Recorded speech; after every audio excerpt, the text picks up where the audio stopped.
Hello friends, అందరికీ కూడా శుభ స్వాగతం. మెద్దాద్ గ్రంథంలోకి మెద్దాద్ మనకు తెలియజేసినటువంటి అందించినటువంటి జ్ఞానంలోకి దానికి ఆ జ్ఞానానికి ఆయన అందించినటువంటి జ్ఞానానికి తన అనుభవాన్ని జ్ఞానాన్ని కూడా జోడించి మనకి ఈ ప్రపంచానికి అందించినటువంటి మైఖేల్ నైమేకి, దాని తర్వాత దీన్ని అనువదించినటువంటి తెనాలి సూర్యకుమారి మేడంకి, మరి దీనిలోని ప్రతి అక్షరంలోనూ గుట్టులోనూ తన ప్రాణశక్తిని జీవశక్తిని నింపి దీనికి కరెక్షన్స్ చేసినటువంటి ఆదిగురు పత్రిజీ అందరిలో శుభ స్వాగతం ఫ్రెండ్స్. ఈ రోజు మనం నెక్స్ట్ చాప్టర్ లోకి వెళ్ళిపోదాము. కిందటి చాప్టర్ లో ఇద్దరు దేవదూతలు, ఇద్దరు రాక్షసులు పైన కేంద్రం దగ్గర, క్రింద కేంద్రం దగ్గర ఒకే మనిషి ప్రథమ ఆవిర్భావం గురించి, పుట్టుక గురించి వాళ్ళిద్దరు సంభాషణలు మనం తెలుసుకున్నాం ఫ్రెండ్స్.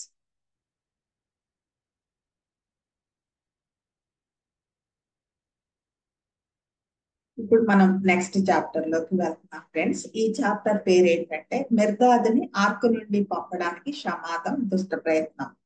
మాస్టర్ యొక్క వ్యాఖ్య అవమానించడం, అవమానింపబడటం, అవగాహన గురించి. పత్రిసారి ఎప్పుడు చెప్పేవాడు ఫ్రెండ్స్, కష్టం, నష్టం, అవమానం ఇవి ఆధ్యాత్మిక ప్రగతికి మెట్లు అని చెప్పేవాళ్ళు. కానీ వాటిని స్వీకరించడం అనేది, వాటిని స్వీకరించడం మాత్రమే కాకుండా వచ్చినప్పుడు స్వీకరిస్తారు. ఎలా ఫీల్ అయినా కానీ అది మీద పడిపోతుంది ఫ్రెండ్స్, అదేమీ ఆగదు. అక్కడ మనం ఎంత తన్నుకు చచ్చినా గానీ అదేమీ ఆగదు, వచ్చి పడిపోతా ఉంటాయి. ఎందుకంటే ఈ ప్రపంచంలో మన చుట్టూ ఉన్న వాళ్ళు కూడా ఒకళ్ళు మెచ్చుకుంటా ఉంటే నలుగురు వాళ్ళు వేస్తానే ఉంటారు. కామన్ థింగ్ అది. అది మనం తీసుకోక తప్పదు, ఎందుకంటే ఆ అది అది పడిపోతుంది కాబట్టి మనం తీసుకునేదాకానే ఉండదు కాబట్టి. కానీ దాన్ని సరిగ్గా అవగాహన చేసుకోవటంలోనే ఉంది ఫ్రెండ్స్. కష్టం, నష్టం, అవమానం ఆధ్యాత్మిక ప్రగతికి మెట్లు అని పత్రిసారి ఎందుకు చెప్పారు. ఏ కష్టం, ఏ నష్టం, ఏ అవమానం గురించి ఆయన చెప్తున్నారు అనేది మనకు అర్థం కావాలంటే మనం ఇది తెలుసుకోవాలి ఫ్రెండ్స్. నరోండా చెప్తున్నాడు, మాస్టర్ పూర్తి చేసి చేయకమునిపే సీనియర్ స్థూల శరీరం గాలిని వెళ్తున్న అడ్డుగుట్టు గుహద్వారం దగ్గర కనిపించింది. ఈయన పూర్తి చేసి చేయకుండానే ఆయన ఈ రెండింటి గురించి, ఈ సంభాషణల గురించి చెప్తున్నారు. పైన కేంద్రం దగ్గర, కింద కేంద్రం దగ్గర ఇద్దరు దేవదూతల మధ్య సంభాషణ ఎలా ఉంది, ఇద్దరు రాక్షసుల మధ్య సంభాషణ ఎలా ఉంది అనేది ఈయన చెప్తున్నారు. అది అవ్వకుండానే గుహద్వారం దగ్గర అంట స్థూల శరీరం, ఈయన చెప్పటం చూడండి, స్థూల శరీరం గాలిని వెలుతురిని అడ్డుకుంటూ గుహద్వారం దగ్గర కనిపించిందంట. ఆ నిలబడింది వేరే ఎవరో కాదు, మాస్టర్ చెప్పిన రాక్షస గణాలలో ఒకరు అనిపించింది. అంటే వీళ్ళకి డిఫరెన్స్ తెలుస్తుంది అనమాట.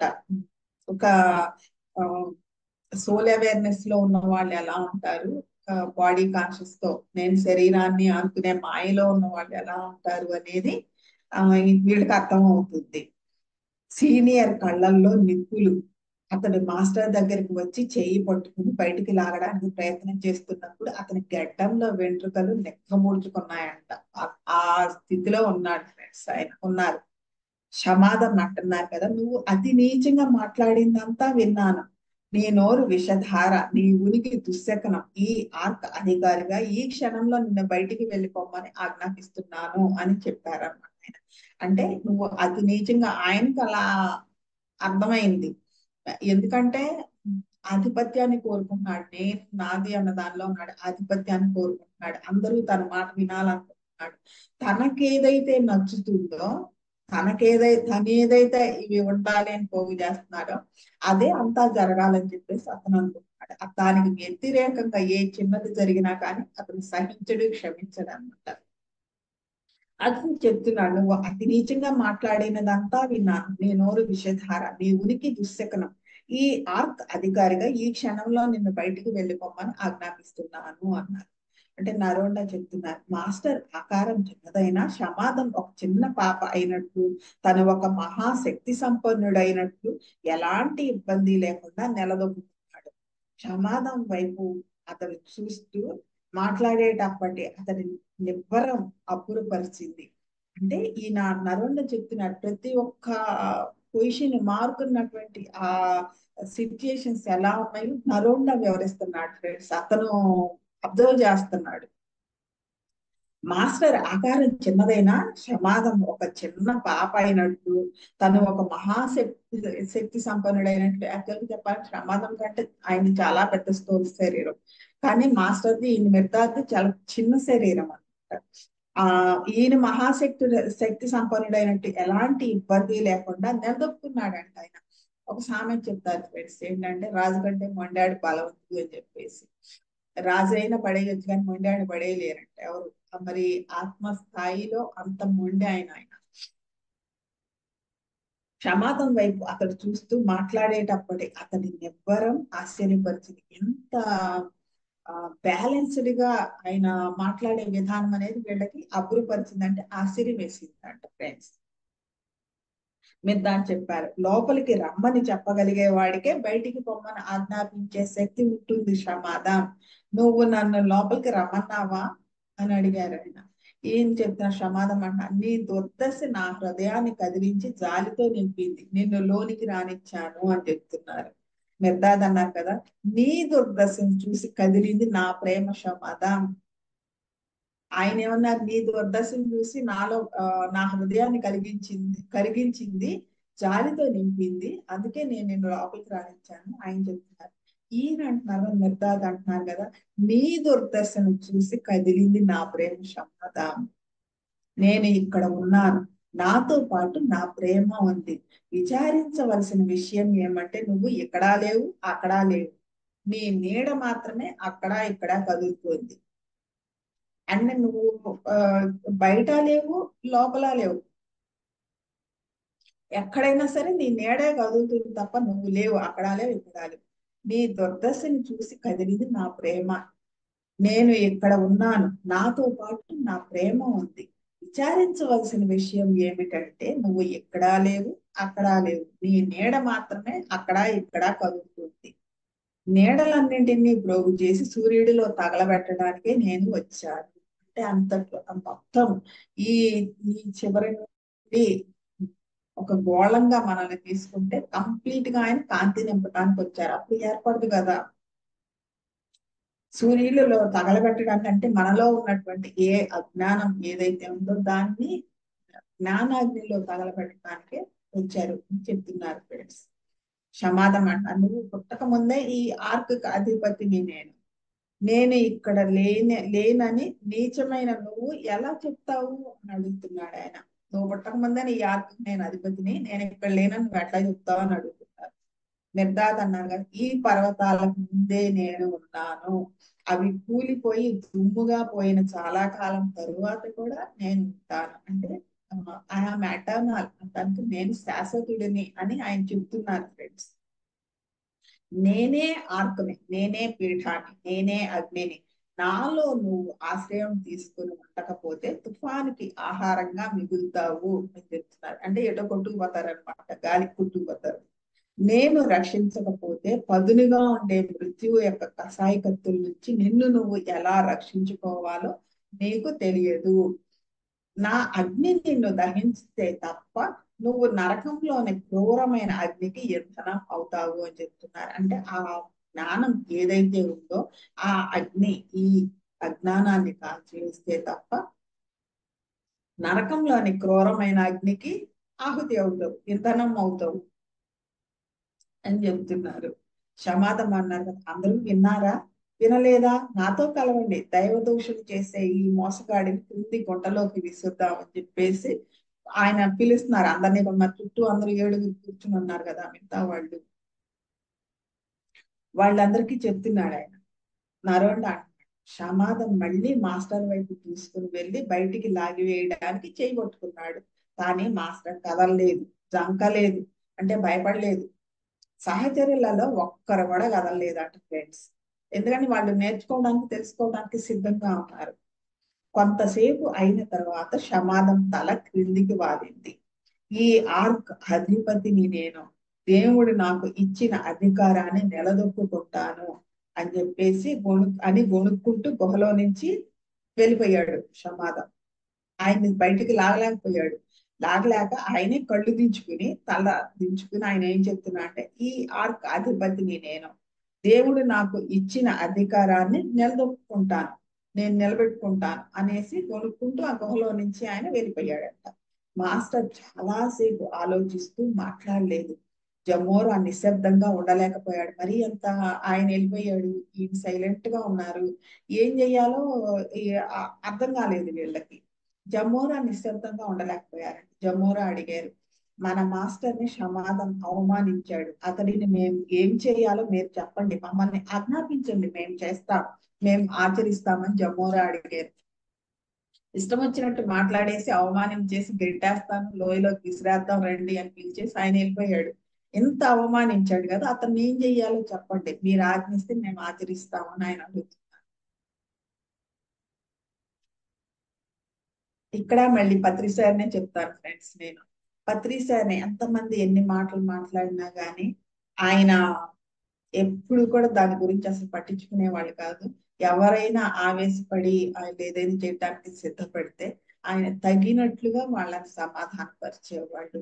అలానే ఈయన చేస్తున్నారనమాట. మిగతా చెప్తున్నారు, సమాధం కోసం మీరు ప్రార్థన చేయండి, అతనికి ఏం చేయమంటే అది చేస్తామని చెప్పేసి కొట్టమనో తిట్టమనో లేదా చంపేమనో ఏం చేయమంటే అది చేస్తామని చెప్పేసి వీళ్ళు అన్నారు కదా వాళ్ళు. ఈయన చెప్తున్నారు, సమాధం కోసం మీరు ప్రార్థన చేయండి, అదొక్కటే మీరు చేయాలని నేను అనుకుంటున్నాను.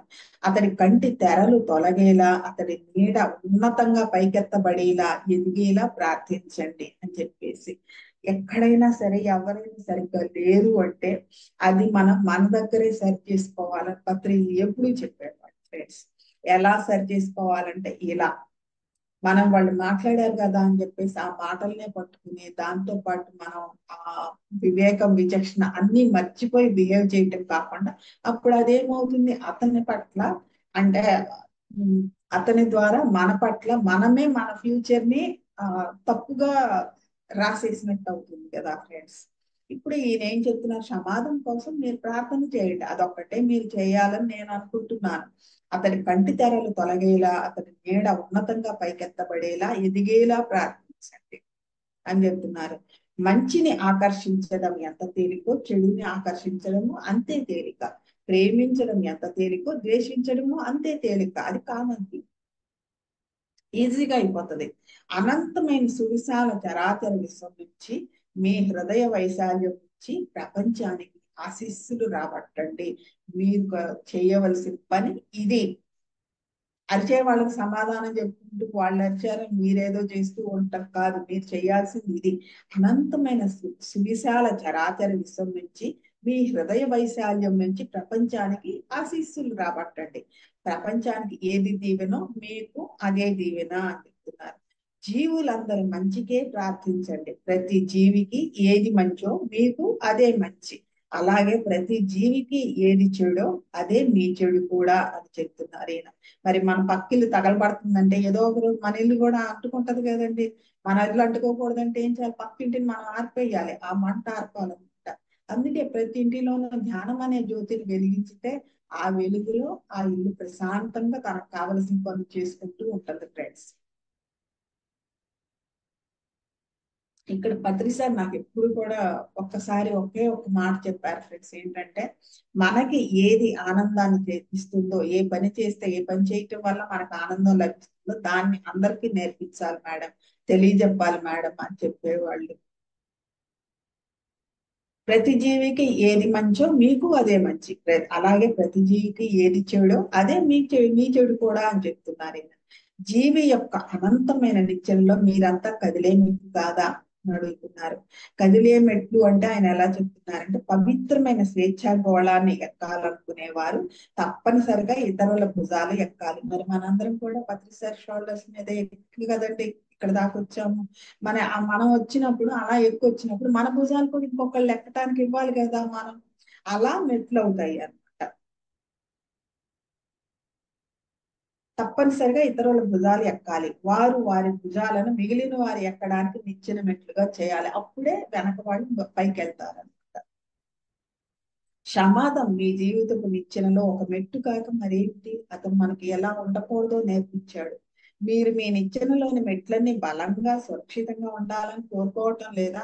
అవి స్ట్రాంగ్ గా ఉండాలి కదా. వీక్ గా ఉంటే ఏమవుతుంది? మన భుజాల మీద ఉన్న వాళ్ళు పడిపోతారు. కనుక ప్రతి మెట్టుని గమనించి అది బలంగా సురక్షితంగా ఉండేలా చూడండి అని చెప్తున్నారు. ఆ, మరి మనమంటూ స్ట్రాంగ్ గా నిలబడితేనే అన్ని జరుగుతాయి.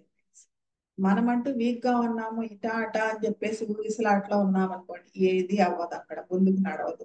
సమాధం మీ జీవితానికి పునాది రాయి కాక మరేంటి? సమాధం యొక్క ప్రతి జీవి యొక్క జీవితం అనే భవనంలో మీరంతా కూడా ఇటుకరాళ్ళు కాక మరేమిటి? మీ భవనంలో ఎలాంటి లోపం ఉండకుండా ఉండాలంటే సమాధం ఒక్క లోపము లేని రాయి అయ్యేలా చూడండి అని చెప్పేసి చెప్తున్నారు. మీ బిల్డింగ్ కానీ అందులో అంత పర్ఫెక్ట్ గా ఉండాలి అంటే సమాధం అనే ఒక్క రాయి కూడా అది అంత పర్ఫెక్ట్ గా ఉండేలాగా, ఆ రాయి కూడా ఒక్క లోపము లేకుండా లేని రాయి అయ్యేలా చూడండి అని చెప్తున్నారు. ప్రతి రాయి కూడా పర్ఫెక్ట్ గా ఉండాలి ఇల్లు బాగుండాలంటే. అలా ఉండాలంటే ఈ రాయిలో ఏ లోపము లేకుండా ఉండేలా మీరు చూడండి అంటే అతనికి ఆ తెలియజెప్పటం, ఆ సహించడం, అతను దాన్ని అందుకునేదాకా ఎదురు చూడటం, ఇదంతా కూడా మనకి తెలిసిన వాళ్ళ బాధ్యత ఫ్రెండ్స్. మీరు లోపం లేకుండా ఉండండి. వాళ్ళ లోపాలు దిద్దుతూ మీరు లోపాలలో ఉండకూడదు. మీరు లోపం లేకుండా ఉండండి. అలా అయితే వేరే జీవితాలలో మీతో రాళ్లుగా నిర్మింపబడే భవనం కూడా లోపరహితంగా ఉంటుంది. ఇవాళ సమాధం మన ఇంట్లో ఒక రాయి అలా అయితే అయ్యాడు, అలాగే మనం కూడా లోపరహితంగా ఉండాలి. అలా ఉంటేనే మనం కూడా ఇంకొకళ్ళ ఇంట్లో రాయిగా మారిపోతాం అనమాట. అప్పుడు లోపరహితంగా ఉంటుంది. ఏ లోపం లేకుండా అటు ఇటు ఊగిసలాడకుండా స్ట్రాంగ్ గా ఉంటుంది అనమాట. అది రెండు కళ్ళ కంటే మీకు ఎక్కువ లేవని అనుకుంటున్నారు కదూ. భూమికి మీద కానీ క్రింద కానీ పైన కానీ చూసే ప్రతి కన్ను మీ కంటి భాగమే అని చెప్తున్నారు.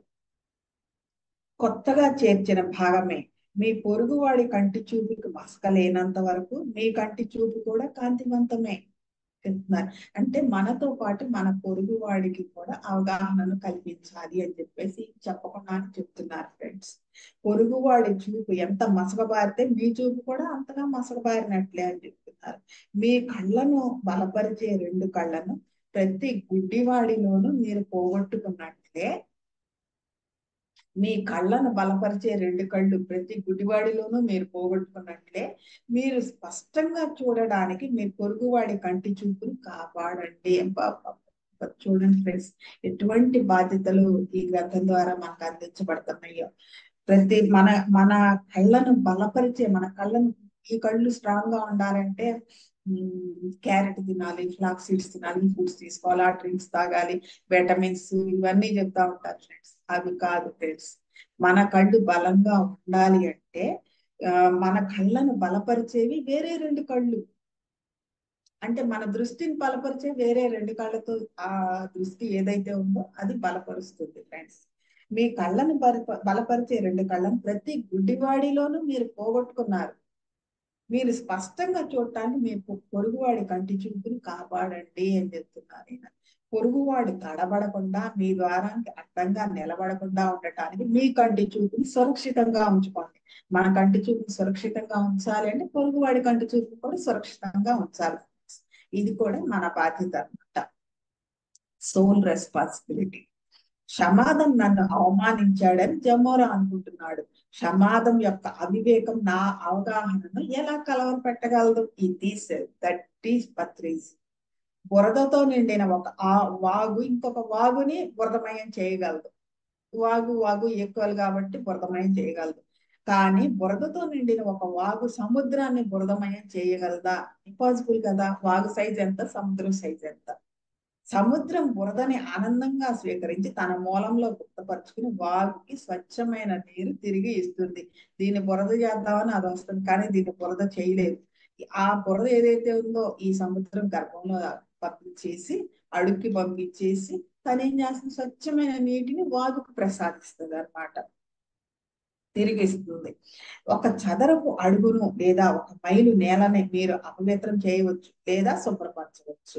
భూమి అంతటినీ ఎవరు అపవిత్రం చేయగలరు లేదా ఎవరు శుభ్రపరచగలరు?